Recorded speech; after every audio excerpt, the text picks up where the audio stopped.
अब करते हैं एक्सरसाइज 1.3 के क्वेश्चन नंबर 5 को। बहुत ही सिंपल सा सवाल है, निम्नलिखित को सत्यापित कीजिए। हमें कुछ परिमेय संख्याएं दी गई है, उनके बीच में गुना और जोड़ का कुछ साइन हमें दिख रहा है, तो दोनों साइड्स को प्रूव करके दिखाना है कि क्या दोनों बराबर है। लेकिन क्या इस क्वेश्चन में भी हमें कुछ सिखाने की कोशिश की जा रही है? तो हाँ, इस क्वेश्चन में हमें गुना के अंतर्गत वितरण गुण जो होता है, गुना का वितरण गुण, वो सिखाने की कोशिश की जा रही है। मान लो ऊपर की परिमेय संख्या दी गई है ए, ठीक है। ए जो है वो गुना हो रहा है बी प्लस सी से, बी प्लस सी के जोड़ से गुना हो रहा है। ये बराबर होगा ए इंटू बी प्लस ए इंटू सी के,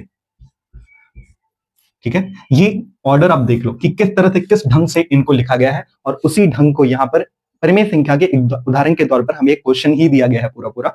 इस सवाल को समझते हैं और गुना के वितरण गुण के ऊपर अपनी अंडरस्टैंडिंग और मजबूत करते हैं। तो चलिए इसको सॉल्व करते हैं और समझते हैं गुना के वितरण गुण को। 3/5 हमें ब्रैकेट के बाहर दिया गया है, तो 3/5 को एज इट इज हम लिख देंगे। गुना का चिन्ह दिख रहा है। अब 7 और 7 का अगर लेंगे लॉस हो तो 7 ही आएगा। अब इस 7 और इस 7 को करेंगे भागा, कितना आएगा 1। 1 से गुना करेंगे 2 को, तो 2 आ गया ऊपर। बीच में प्लस का साइन, 7 और 7 का भागा, बीच में आएगा 1, 1 गुना होगा 3 से। तो यहाँ पे फाइनल जो हमारा आंसर आएगा 3/5 गुना 5/7। तो अब इसके फाइनल आंसर की तरफ हम आ रहे हैं। 5 दिया 15, 5 7 35। तो एलएचएस में हमारे पास आया है 15/35।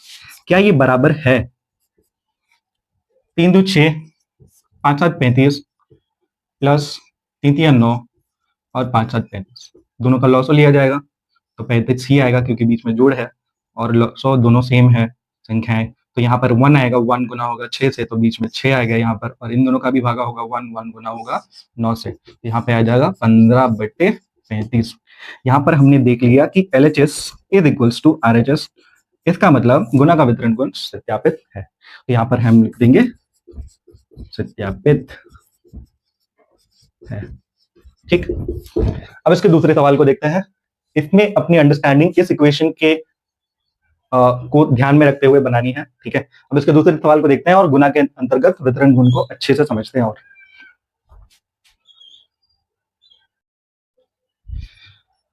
ये रहा क्वेश्चन नंबर बी बोर्ड पर। सेम ऑर्डर फॉलो हुआ है, लेकिन एक चेंज है। पहले वाले क्वेश्चन में, मतलब क्वेश्चन नंबर ए में, हमें यहाँ पर प्लस दे रखा था। अब इन दोनों जगह जहां जहां प्लस था क्वेश्चन नंबर ए में, इस क्वेश्चन में माइनस है, ठीक है। तो इस इक्वेशन में भी आपको बदलाव करना है, तो इनकी जगह हमें रखना पड़ेगा माइनस, और इनके बीच में भी माइनस रखना पड़ेगा, और इन दोनों साइड्स को सॉल्व करेंगे LHS और RHS को, तब भी जो आंसर है वो सेम ही आएगा।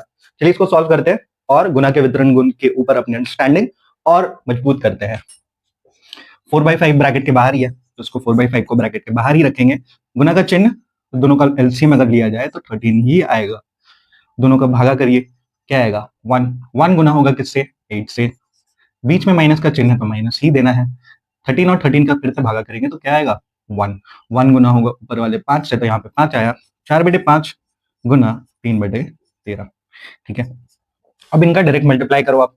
4 दिया 12, 5 12 56, ठीक है। तो 12/56 एक साइड में, यानी कि LHS साइड में हमारे पास आया है। अब देखते हैं क्या ये दोनों साइड इक्वल है। 5 × 13 यहाँ पे आ जाएगा 65, और 5 और 65 का करेंगे भागा तो आएगा 13। 13 का गुना होगा ऊपर वाली संख्या से जो कि है 4, और यहाँ 13 और यहाँ 65 क्या होगा 5। बीच में है गुना, गुना तो था, ये क्या गुना हो गया? गुना ही तो है, तो डायरेक्ट गुना होगा ना, ये मल्टीप्लाई नहीं, प्लस नहीं है, सॉरी। इनका डायरेक्ट मल्टीप्लाई करना पड़ेगा। यहाँ पे आ जाएगा 4 8 32, 5 13 65, माइनस यहाँ पे भी 65, और यहाँ पे आ जाएगा 20। माइनस करो दोनों साइड, माइनस करके आ जाएगा आपका 12/65, ठीक है। क्योंकि लॉस ऑफ सेम है, आप जो भी लिखोगे, और डिवाइड करने पर भी 1 ही आएगा, और ऊपर ऊपर गुना हो जाएंगे तो वो 32/20 12 ही आएगा। तो यहाँ पर हम देख सकते हैं कि फिर से LHS जो है वो बराबर है RHS के। LHS is equals to RHS। तो गुना के वितरण गुण की दो अंडरस्टैंडिंग हमने लगाई। हमने क्या समझा कि A Guna B plus C ये बराबर होता है A इंटू बी जोड़ A इंटू सी के, ठीक है। और दूसरी चीज हमने क्या सीखी कि A into B minus C भी बराबर होता है A into B minus A into C के। तो ये गुणधर्म गुना का वितरण गुणधर्म कहलाता है, और इसी गुणधर्म को जानने के लिए हमें क्वेश्चन नंबर 5 1.3 का दिया गया था, जिसमें अपनी अंडरस्टैंडिंग हमने बहुत अच्छी बना ली है। अब इस क्वेश्चन से आगे बढ़ते हैं और क्वेश्चन नंबर 6 को समझते हैं। ठीक है, overall completed. Let's move on to the next question.